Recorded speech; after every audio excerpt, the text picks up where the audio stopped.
இந்த எலெக்ஷன்ல முக்கியமா பேச வேண்டிய விஷயங்கள் எவ்வளவோ இருக்கும் பொழுது பாஜக திடுத்துப்புன்னு மீண்டும் 1974 நடந்த கச்சத்தீவு விவகாரத்தை கையில எடுத்திருக்கிறாங்க. அப்போ இதை வைத்து இன்னைக்கு என்ன சொல்றாங்க அப்படின்னா, நாட்டுக்கு சொந்தமான நிலத்தை வந்து இலங்கைக்கு தாரை வார்த்து கொடுத்தது காங்கிரசும் திமுகவும் சேர்ந்துதான். இத வந்து அன்னைக்கு அரசாங்கத்தில் இருந்த திமுக வந்து இதை எந்த விதமான எதிர்ப்பும் தெரிவிக்கல அப்படிங்கிற ஒரு குற்றச்சாட்டை அண்ணாமலை வைக்கிறாரு. இதற்கு தரவுகளை அவர் என்ன சொல்றாருன்னா, ஆர்டிஐ மூலம் நான் வந்து எல்லா டீடைல்ஸும் எல்லா ரெக்கார்ட்ஸையும் கேட்டு வாங்கினேன். அவங்க டீடைல்டா வந்து அன்னைக்கு வெளியுறவுத்துறை அமைச்சரோட நடந்த மீட்டிங் வரைக்கும் எல்லா மினிட்ஸையும் வந்து எனக்கு வந்து ஆர்டிஐ மூலமா நான் வாங்கியிருக்கிறேன், பாருங்க இதோ தரவுகள் அப்படின்னு சொல்லிட்டு அண்ணாமலை ஒரு வீடியோ வெளியிடுறாரு.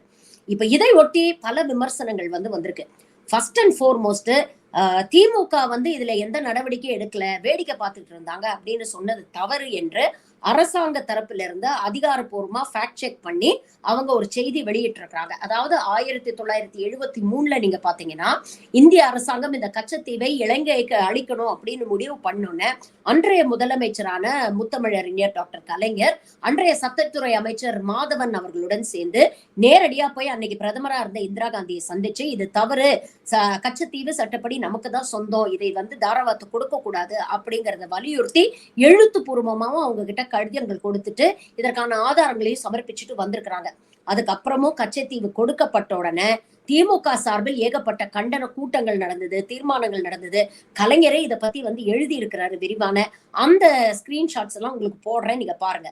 சோ திமுக இதுல வந்து எதுவுமே செய்யாம வேடிக்கை பார்த்தது அப்படின்னு சொல்றது வந்து தவறான ஒரு விஷயம். ஏன்னா ஒரு நிலத்தை வந்து கொடுக்கிறோமோ இல்லையோ இது மாநில அரசு மட்டும் எடுக்கக்கூடிய ஒரு முடிவு கிடையாது. இது வந்து ஒன்றிய அரசாங்கம் எடுக்க வேண்டிய ஒரு முடிவு. அன்னைக்கு ஒன்றிய அரசா இருந்த காங்கிரஸ் அந்த முடிவை எடுத்தாங்க. இலங்கையோடு இருக்கக்கூடிய நல்லுறவை வந்து பேணி பாதுகாக்கணும்.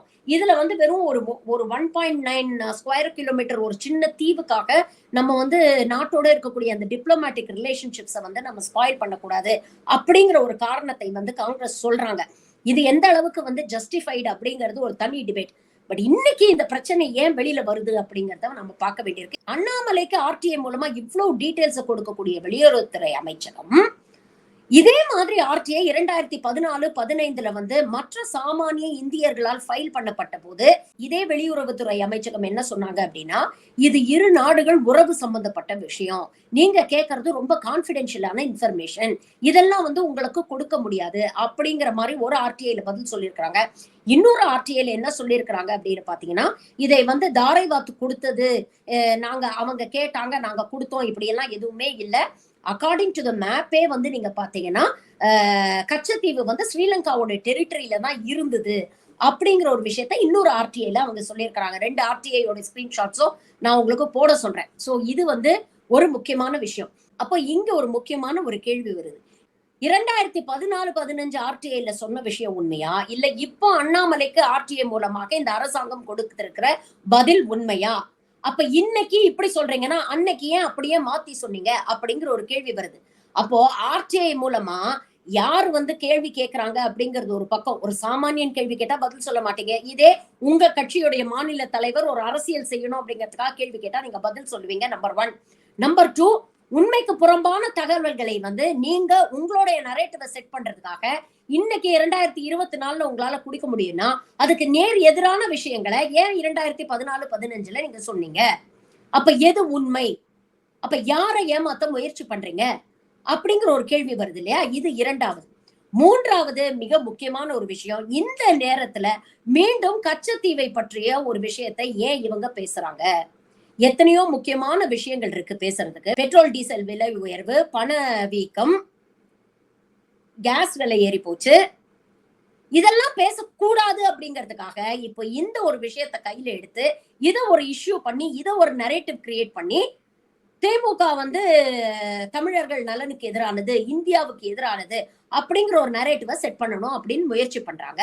சரி, இவ்வளவு தூரம் கச்சத்தீவுக்காக இவங்க பேசுறாங்கல்ல, இந்த 10 வருஷம் பாஜக ஆட்சியில் கச்சத்தீவை மீட்பதற்கு இவர்கள் என்ன செஞ்சிருக்கிறாங்க? இல்ல இதற்கு முன்னாலதான் 1974 நடந்த விஷயம். ஜனசங்கம் இருந்த போது இந்த கச்சத்தீவை வந்து தாரை வாத்துட்டாங்களேன்னு ஏதாவது போராட்டம் பண்ணி இருக்கிறாங்களா? இல்ல அப்ப வந்து அங்க இருக்கக்கூடிய தமிழர்களுடைய நலனை பத்தி ஏதாவது பேசுனாங்களா? இல்ல இந்திய மீனவர்களை பத்தி ஏதாவது கவலைப்பட்டாங்களா? சரி 60 ஆண்டு காங்கிரஸ் ஆட்சியில நீங்க தானே எதிர்க்கட்சியா இருந்தீங்க. அப்பல்லாம் ஏன் பாஜக இத பத்தி பேசல? இல்ல போராட்டங்கள் நடத்தல? சரி அத விடுங்க. 10 வருஷமா நீங்க தான் ஆட்சியில இருக்கீங்க. ஏன் இது நாள் வரைக்கும் இத பத்தி எதுவுமே பேசல? பிரதமர் மோடி அடானிக்கு ஒரு கான்ட்ராக்ட் வாங்கி கொடுக்கணும்னா, அங்க போய் நேரடியா உட்கார்ந்து பேச தெரியுது, அழுத்தம் கொடுக்க தெரியுது, அதானிக்கு கான்ட்ராக்ட் வாங்கி கொடுக்க தெரியுது. கான்ட்ராக்ட் வாங்கி கொடுக்கும் பொழுதே கேட்டிருக்கலாமே. கச்சத்தீவை எங்களுக்கு திருப்பி கொடுங்கன்னு. ஏன் உங்களால கேட்க முடியல? இல்ல கேட்கணும்னு தோணல. இது எல்லாத்தையும் தாண்டி கச்சத்தீவு அப்படிங்கிறது 1.9 ஸ்கொயர் கிலோமீட்டர்ஸ். இதை விட பல ஆயிரம் ஸ்கொயர் கிலோமீட்டர் பார்டர்ல சைனா ஆக்கிபை பண்ணி வச்சிருக்கான். இன்னைக்கு பாதி அருணாச்சல் பிரதேசே காணாம போயிடுச்சு. அங்கெல்லாம் அவனுடைய ஆட்களை கொண்டு வந்து குடியமர்த்தி இன்னைக்கு சின்ன சின்ன கிராமங்களை ஏற்படுத்திட்டான். அவங்க எல்லாம் அங்க வந்து செட்டில் ஆகி குடும்பம் நடத்தி குழந்தைய பெத்துட்டாங்க. பேரே வைக்க ஆரம்பிச்சுட்டாங்க அவங்க கிராமங்களுக்கு. ஆனா இந்த இந்திய அரசாங்கம் என்ன சொல்லுது? ஒரு இன்ச் நிலத்தை கூட சைனா எடுக்க முடியாது அப்படின்னு பொய் சொல்றாங்க. அப்ப இது எவ்வளவு பெரிய தேச துரோகம்? ஏன் இத பத்தி பேச மாட்டேங்கிறாரு? சைனாங்கிற வார்த்தையே ஏன் பிரதமர் மோடி வாயில வரமாட்டேங்குது? பதிலுக்கு இந்த கேள்வி எல்லாம் நாம கேட்கணும் இல்லையா? நாட்டு மக்கள் பேச வேண்டிய விஷயங்கள்ல இருந்து உங்களை திசை திருப்பறதுக்காக தான் இந்த முயற்சியை வந்து அவங்க தொடர்ந்து பண்ணிட்டு வராங்க. இன்னைக்கு கச்சத்தீவை பத்தி ஒரு இஷ்யூவை கிளப்பி விடுறது, இந்த பக்கம் வந்து ஹிந்தி எதிர்ப்பு போராட்டத்தை பத்தி ஒரு இஷ்யூவை கிளப்பி விடுறது, எல்லாரும் அதை பத்தி பேசுவாங்க. பெட்ரோல் டீசல் விலை உயர பத்தி யாரும் பேச மாட்டாங்க. கேஸ் விலை ஏறி போச்சு அதை பத்தி யாரும் பேச மாட்டாங்க. மருந்து மாத்திரை விலையெல்லாம் ஏறி போச்சா யாரும் அதை பத்தி பேச மாட்டாங்க. கார்பரேட்டுகளுக்கு லட்சக்கணக்குல கோடி கணக்குல லோனை தள்ளுபடி பண்றீங்க. ஆனா விவசாயிகள் கடனையோ இல்ல கல்வி கடனையோ தள்ளுபடி பண்ண மாட்டேங்கிறீங்களே, அதை பத்தி யாரும் பேசக்கூடாது.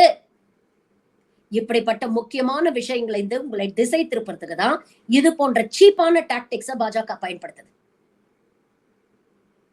அண்ணாமலை போடுற ஒரு ட்வீட்டை நிர்மலா சீதாராமன் ட்வீட் பண்றாங்க, வெளியுறவுத்துறை அமைச்சர் ட்வீட் பண்றாரு, நரேந்திர மோடி ட்வீட் பண்றாரு.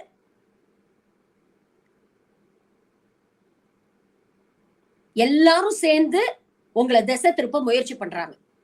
தயவு செஞ்சு ஞாபகம் வச்சுக்கோங்க, என்ன சொன்னாலும் நாம கோர் இஷ்யூஸ்ல ஸ்ட்ராங்கா நிக்கணும். நமக்கு தேவையான நம்மளுடைய வாழ்வாதாரத்தை அன்றாட வாழ்க்கையை பாதிக்கப்படக்கூடிய விஷயங்கள்ல இருந்து என்னைக்குமே ஒரு இம்மி அளவு கூட நம்ம நகரக்கூடாது. அதை பற்றி நேரடியாக உங்கள் தொகுதியில் உங்களிடம் வாக்கு கேட்கக்கூடிய பாஜக வேட்பாளர்கள்கிட்ட கேளுங்க. கச்சத்தீவெல்லாம் நடந்து முடிஞ்சு போச்சு, இப்ப எங்களுக்கு அதை பத்தி கவலை இல்ல, இன்னைக்கு விஷயத்த பேசு அப்படின்னு கேளுங்க. அதற்கு என்ன பதில் வருதுன்னு பார்க்கலாம்.